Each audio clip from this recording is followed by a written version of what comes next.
Hasta el día de ayer, en horas de la noche, lo que se estuvo preparando en Palacio de Gobierno fue la presentación del señor Castillo ante el Congreso de la República para que pueda defenderse una moción de vacancia.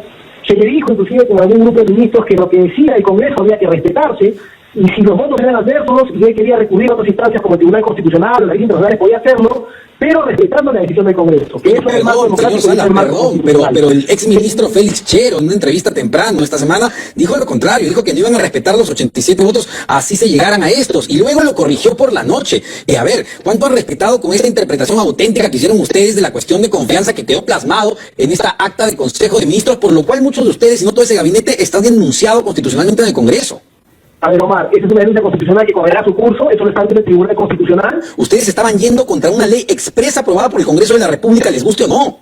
A ver, Omar, eso está todavía en discusión. Creo que eso no es el momento de la llamada ahorita. Podemos discutir eso después. Me están pidiendo detalles ahorita de lo que ha sucedido. Lo que ha sucedido es que había un mensaje que no ha sido coordinado, no se ha acordado, con lo que era un Consejo de Ministros. El presidente terminó de dar su mensaje y al segundo ya ha renunciado. Pero, a ver, sí, señor Salas, perfecto. Usted nos está explicando qué es lo que ha sucedido en las últimas horas, ¿no? Y lo que nos está diciendo es que usted no tenía idea de la decisión del presidente Castillo y por eso renuncia. Pero hágase, pero acaso, si me permite hacer la pregunta. Si me permite hacer la pregunta, ¿no se siente usted responsable de haber llevado hasta este punto al país? Porque fueron ustedes quienes avalaron la primera reacción antidemocrática, que fue la Constitución aceptando que o interpretando de que había una negación de confianza. Ustedes de alguna manera han sido parte de la construcción de este momento.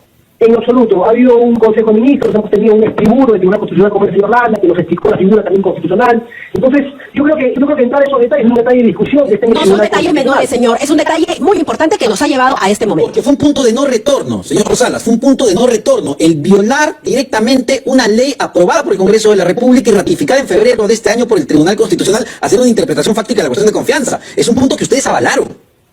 A ver, eso está en discusión ahorita el Tribunal Constitucional. Dijimos que el Tribunal Constitucional lo resuelva, Omar. ¿No le pediría disculpas al país, señor Salas? Ustedes muchísimas veces ante los medios de comunicación y la prensa dijeron que el presidente no buscaba cerrar el Parlamento. Y hoy lo que hizo fue justamente eso. Quiso violar la Constitución, quiso cerrar el Parlamento y quiso convertirse en un dictador. ¿No le pediría disculpas a la población? Hasta el momento en el cual se le ha acompañado siempre se le habló del respeto al orden constitucional y al orden democrático. Cuando él ha irrumpido eso, por supuesto que me ha tratado al segundo. Soy un hombre demócrata que respeta la democracia, que respeta la Constitución y respeta las leyes. Entonces, bajo esa premisa, yo mantengo la posición de que el día de hoy, la mañana, se irrumpió la democracia. Y eso, por supuesto, no podía demorar un solo segundo yo en poder decir que estaba renunciando. Bueno, muchísimas gracias.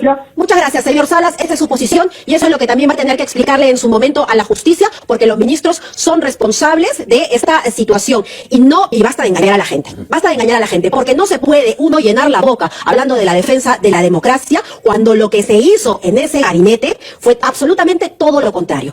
La Constitución, interpretando una negación fáctica que no se establecía en las normas. Y entonces, ese fue un primer acto que, como tú bien señalas, Omar, ya no tenía punto de retorno. Y fue la primera piedra para construir una situación golpista que hemos vivido hoy. Así que ya no nos pueden venir a contar cuentos. Tanto fue así, Marrel, que el propio Tribunal Constitucional le acepta la medida cautelar que pide el Congreso de la República, porque el TC le dice, sí, el riesgo de que te cierren es alto, y te doy esta cautelar para evitar interpretaciones fácticas. Y luego, como no tenía camino, y ante el miedo entendemos, decide pues el expresidente golpista Pedro Castillo ir por ese camino, por el camino de la ilegalidad. Y les espera la inhabilitación a estos ministros, ¿ah? Eso es lo que les espera, una inhabilitación para ejercer un cargo público.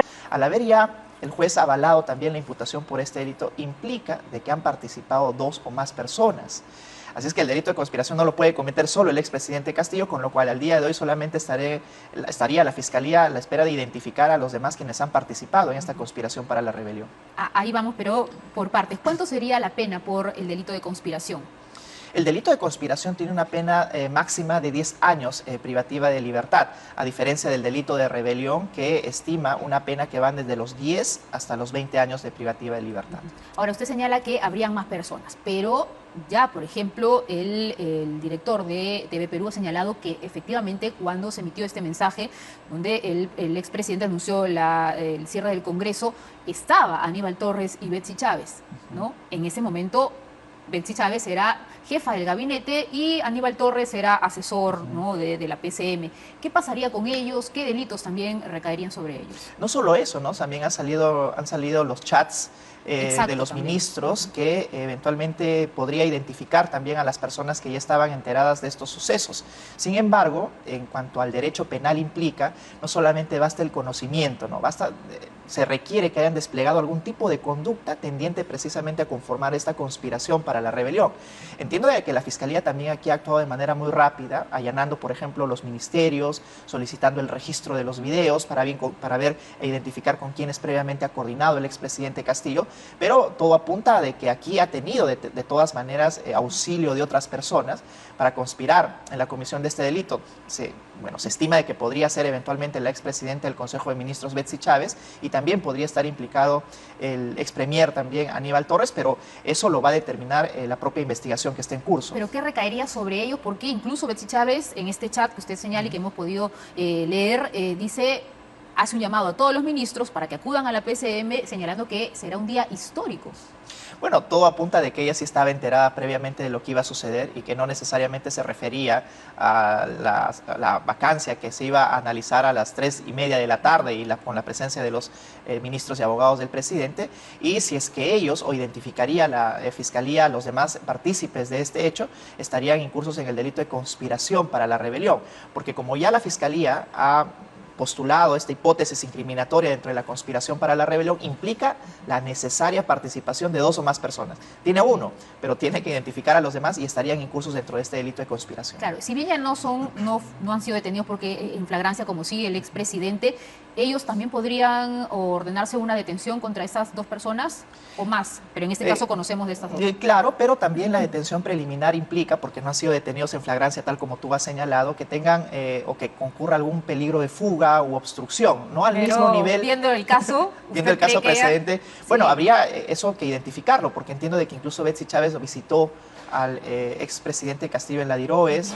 Yo creo que ese trabajo de la Fiscalía va a ser un trabajo arduo, se amerita solicitar o no alguna detención preliminar, puesto que en el caso del expresidente Castillo sí fue claro, aunque también se cuestiona el hecho de que cómo la policía pudo haberlo detenido si es que no se tenía claro cuál es el delito que habría cometido, que ahora el juez ya avaló que en efecto sí está justificado. Es más, el juez señaló en la parte resolutiva de su disposición de que era legítimo, fue legítima la intervención al presidente Castillo, con lo cual ahora mismo, desde la perspectiva judicial, ya está cerrado el debate si fue legal o ilegal la detención del expresidente Castillo. Claro, ahora, y también, eso por un lado de Betsy Chávez y Aníbal Torres, pero ¿qué pasa con el resto de los ministros? Porque muchos señalan que los agarró de sorpresa este mensaje a la nación, incluso el jefe de asesores, el señor Mendieta, también señaló que hasta la madrugada del día miércoles, ¿no?, de ese mismo día, pero en la madrugada, habían quedado en dar un discurso, que el presidente se presentara en el pleno para debatir la tercera moción de vacancia, pero que todo cambió o todo